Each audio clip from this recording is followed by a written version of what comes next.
राधे राधे दोस्तों, आइए हमारे चैनल अलौकिक श्रद्धा में आपका स्वागत है। आज हम इस वीडियो में माघ माह महत्तम कथा अध्याय 17 सुनेंगे। तो आइए शुरू करते हैं। बोलो गणेश जी महाराज की जय। बोलो श्री हरि विष्णु भगवान की जय। अप्सरा कहने लगी कि हे राक्षस, वह ब्राह्मण कहने लगा कि इंद्र इस प्रकार से अमरावतीपुरी को गया, सो हे कल्याणी, तुम भी देवताओं से सेवा किए जाने वाले प्रयाग में माघ मास में स्नान करने से निष्पाप होकर स्वर्ग में जाओगी। सो मैंने उस ब्राह्मण के वचन सुनकर उनके पैरों में पड़कर प्रणाम किया और घर आकर सब भाई बांधवों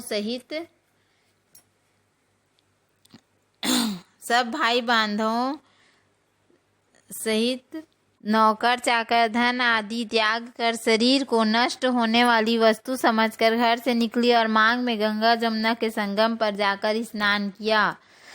सो हे निशाचर, 3 दिन के स्नान से मेरे सब पाप नष्ट हो गए और 27 दिन के इस पुण्य से मैं देवता हो गई और पार्वती जी की सखी होकर सुख से निवास करती हूँ। इसलिए मैं प्रयाग के महात्म्य को याद करके सब देवताओं के सहित माघ में प्रयाग स्नान करती हूँ। सो मैंने अपना यह सब वृत्तांत तुमसे कहा।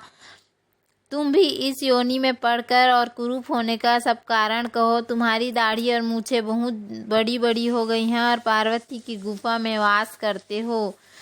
निशाचर कहने लगा कि हे भद्रे, सज्जनों से गुप्त बात कहने में भी कोई हानि नहीं होती। मुझको अब कोई संशय नहीं रहा, मेरा उद्धार तुमसे ही होगा। सो मैं अपना सब वृत्तांत तुमसे कहता हूँ। मैं काशी में वेदों का ज्ञाता था और बड़े उच्च कुल में के ब्राह्मण के घर में जन्म लिया था। मैंने राजा, पापी, शूद्र तथा वैश्यों से अनेक प्रकार के दान लिए। मैंने दान में लेने में चांडाल को भी नहीं छोड़ा। उस जन्म में मैंने कोई भी धर्म नहीं किया, वहीं पर मृत्यु को प्राप्त हो गया। तीर्थ स्थान पर मरने के कारण नरक में नहीं गया। पहले 2 बार गिद्ध योनि, 3 बार व्याघ्र योनि और 2 बार सर्प योनि, 1 बार उल्लू की योनि और अब 10वीं बार राक्षस हुआ हूँ और सैकड़ों वर्षों से इसी योनि में हूँ। इस स्थान को 3 योजन तक मैंने जंतुहीन कर दिया है। बिना अपराध के बहुत से प्राणियों को मैंने नष्ट किया। इस कारण मेरा मन अत्यंत दुखी है। तुम्हारे दर्शन से चित्त से कुछ शांति अवश्य प्राप्त हुई है। अब यह बताओ कि इस दुख रूपी समुद्र को कैसे पार कर सकता हूँ। क्या क्षीर सागर हंस को ही दूध देता है, बगुले को नहीं? दत्तात्रेय जी कहने लगे कि इस प्रकार उसके वचन सुनकर कांचन मालिनी कहने लगी, हे राक्षस, मैं अवश्य तुम्हारा कल्याण करूँगी। मैंने दृढ़ प्रतिज्ञा की है कि तुम्हारी मुक्ति के लिए प्रयत्न करूंगी। मैंने बहुत बार प्रयाग में स्नान किया है। वेद जानने वाले ऋषियों ने दुखी को दान देने की प्रशंसा की है। समुद्र में जल बरसने से क्या लाभ? प्रयाग में स्नान करने का एक बार फल मैं तुम्हें देती हूँ, उसी से तुमको स्वर्ग प्राप्ति होगी। उसके फल के अनुभव मैं कर चुकी हूँ। तब उस अप्सरा ने अपने गीले वस्त्र का जल निचोड़कर जल को हाथ में लेकर माघ स्नान के फल उस राक्षस को अर्पण किया। उसी समय पुण्य प्राप्त कर वह राक्षस शरीर छोड़कर तेजमय सूर्य के सदृश देवता रूप हो गया। आकाश से विमान पर चढ़कर अपनी कांति से चारों दिशाओं को प्रकाशित करता हुआ शोभायमान हुआ और कहने लगा कि ईश्वर ही जानता है तुमने कितना उपकार मुझ पर किया है। अब भी कृपया करके कुछ शिक्षा दो जिससे मैं कभी पाप न करूं। अब मैं तुम्हारी आज्ञा पाकर स्वर्ग में जाऊंगा। तब कांचन मालिनी ने कहा, सदैव धर्म की सेवा करो, काम रूपी शत्रु को जीतो, दूसरों के गुण तथा दोषों का वर्णन मत करो। शिव और वासुदेव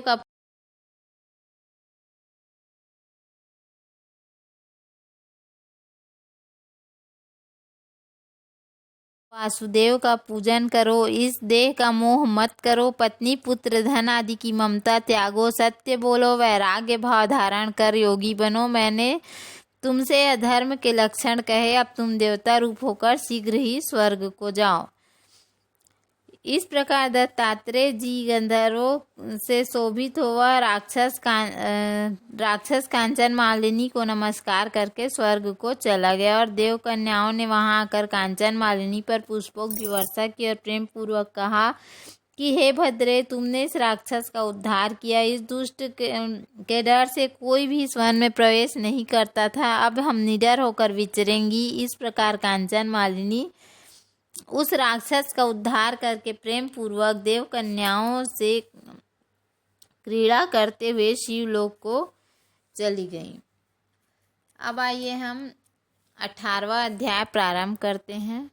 श्री वशिष्ठ ऋषि कहने लगे कि हे राजन, मैंने दत्तात्रेय जी द्वारा कहा, माघ मास का महात्म्य कहा। अब माघ मास के स्नान के फल को सुनो। हे परम तप, माघ स्नान सब यज्ञ व्रतों का और तपों को फल देने वाला है। माघ मास में स्नान करने वाले स्वयं तो स्वर्ग जाते ही हैं, उनके माता पिता दोनों के कुलों को भी स्वर्ग प्राप्त होता है। जो माघ मास में सूर्योदय के समय नदी आदि में स्नान करता है, तो उसके माता पिता के 7 कुलों की पीढ़ी स्वर्ग को प्राप्त होती है। माघ मास में स्नान करने वाले दुराचारी और कुकर्मी मनुष्य भी पापों से मुक्त हो जाते हैं। इस प्रकार इस मास में हरि पूजन करने वाले पाप समुदाय से छूटकर भगवान के सदृश शरीर वाले हो जाते हैं। यदि कोई आलस से भी माघ स्नान करता है तो उसके भी सब पाप नष्ट हो जाते हैं। जैसे गंधर्व कन्याएं राजा के श्राप से भयंकर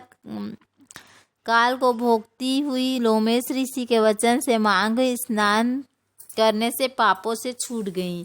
यह वार्ता सुनकर राजा दिलीप विनय से पूछने लगा कि हे गुरुदेव, ये कन्याएं किसकी थी? अब उनको कब और कैसे श्राप मिला? उनके नाम क्या थे? ऋषि के वाक्य से कैसे श्राप मुक्त हुई और उन्होंने कहाँ पर स्नान किया? आप विस्तार पूर्वक सब कथा कहिए। वशिष्ठ जी कहने लगे, हे राजा, जैसे आरणी से स्वयं अग्नि उत्पन्न होती है, वैसे ही यह कथा धर्म और संतान उत्पन्न करती है। हे राजन, सुख संगीत नामक गंधर्व की कन्या का नाम विमोहिनी था। सुशीला तथा स्वर वेदी की सुंबरा विमोहिनी था। सुशीला तथा स्वर वेदी सुंबरा, चंद्रकांत की सुतारा तथा सुप्रभा की कन्या चंद्रका, ये 5 सब समान आयु वाली तथा चंद्रमा के समान कांति और सुंदर थी। जैसे रात्रि को चंद्रमा शोभायमान होता है, वैसे ही पुष्प की कलियों के समान खिली हुई अप्सराएं थीं। ऊंचे पयोधर वाली पद्मिनी, वैशाख मास में कामिनी यौवन दिखाती हुई, नवीन पत्तों वाली लता के सदृश गोरे रंग, सोने के सदृश चमकती हुई और सोने के अलंकारों से सुशोभित, सुंदर वस्त्र धारण किए हुए, अनेक प्रकार के गाने और वीणा अथवा बांसुरी तथा दूसरे बाजे बजाने में प्रवीण और ताल, स्वर और नृत्य कला में निपुण थी। इस प्रकार से वे कन्याएं क्रीड़ा करती हुई कुबेर के स्थान पर विचरती थी। एक समय कौतुकवश माघ मास में एक वन से दूसरे वन में विचरती हुई मंदिर के पुष्पों को तोड़कर सरोवर पर गौरी पूजा के लिए गई। स्वच्छ जल और सरोवर में स्नान करके वस्त्र धारण कर मौन हो बालू मिट्टी की गौरी बनाकर चंदन कपूर कुमकुम और सुंदर कमलों से उपचार सहित पूजन करके ये 5 कन्याएं ताल नृत्य करने लगी। फिर ऊंचे गांधार स्वर में सुंदर गीत गाने लगी। जब कन्याएं नाचने और गाने में लीन थी तो उस समय आछोद नामक उत्तम तीर्थ में वेद निधि नाम के मुनि के पुत्र अग्नि ऋषि स्नान को गए। वह युवा सुंदर मुख, कमल सदृश नयन, विशाल छाती, सुंदर भुजाओं वाला, दूसरे कामदेव के समान था। शिखा सहित दंड के लिए मृग चर्म ओढ़े, यज्ञोपवीत धारण किए हुए उसको देखकर 5 कन्याएं मुग्ध हो गई। उसका रूप व यौवन देखकर कामदेव से पीड़ित होकर देखो देखो ऐसा कहती हुई उस ब्राह्मण के चित्त में कामदेव का डर उत्पन्न करने लगी और आपस में विचार करने लगी कि यह कौन है। रति सहित होने से कामदेव नहीं और एक होने से अश्विनी कुमार नहीं। यह कोई गंधर्व या किन्नर या कामरूप धारण कर कोई सिद्ध या किसी ऋषि का श्रेष्ठ पुत्र या मनुष्य है, कोई भी ब्रह्मा जी ने इसको हमारे लिए बनाया है। जैसे पूर्व कर्म के प्रभाव से संपत्ति प्राप्त होती, वैसे गौरी जी ने हम कुमारियों के लिए श्रेष्ठ वर दिया है और आपस में तुम्हारा वर है या मेरा अथवा सबका, ऐसा कहने लगी। जिस समय उस ऋषि पुत्र ने अपनी मध्याह्न की क्रिया करके ऐसे वचन सुने तो वह सोचने लगा कि यह तो बहुत बड़ी समस्या उत्पन्न हो गई है। ब्रह्मा, विष्णु, महेश आदि देवता तथा बड़े योगेश्वर भी स्त्रियों के भ्रमजाल से मोहित हो गए हैं। इनके तीक्ष्ण बाणों से किसका मन रूपी हिरण घायल नहीं हो सकता। जब तक नीति और बुद्धि रहती है तब तक पाप से भय रहता है। जब तक की गंभीरता रहती है, यम विधि का पालन होता है, तब तक मनुष्य स्त्रियों के काम रूपी बाणों से बीधा नहीं जाता। ये मुझे उन्मत्त और मुग्ध कर रही हैं। स्त्रियों के मांस, रक्त, मल मूत्र से बने घृणित और अशुद्ध शरीर में कामी लोग ही सुंदरता की कल्पना करके रमण करते हैं। शुद्ध बुद्धि वाले महात्माओं ने स्त्रियों के पास रहना कष्टकारक कहा है, सो जब तक यह पास आए घर चले चलना चाहिए। अतः जब तक वह अपने पास आई, वह योग बल के द्वारा अंतर्ध्यान हो गए। ऋषि पुत्र के ऐसे अद्भुत कर्म देखकर वह चकित होकर डरी हुई चारों ओर देखने लगी और आपस में कहने लगी कि यह क्या इंद्रजाल था जो देखते देखते विलीन हो गया। और वह विरह की अग्नि में जलने लगी और कहने लगी कि हे कांत, तुम हमको छोड़कर कहाँ चले गए? क्या तुमको भी ब्रह्मा ने हमको विरह रूपी अग्नि में जलाने के लिए बनाया था? क्या तुम्हारा चित्त दया रहित है जो हमारा चित्त दुखाकर चले गए? क्या तुमको हमारा विश्वास नहीं? क्या तुम हम कोई मायावी हो? बिना किसी अपराध के हम लोगों पर क्यों क्रोध करते हो? तुम्हारे बिना हम नहीं जिएंगी। जहाँ पर आप गए हो हमें शीघ्र ही ले चलो, हमारा संताप हरो और हमें दर्शन दो। सज्जन लोग किसी का नाश नहीं देखते। बोलो श्री हरि विष्णु भगवान की जय। उम्मीद है आपको हमारा वीडियो पसंद आया होगा।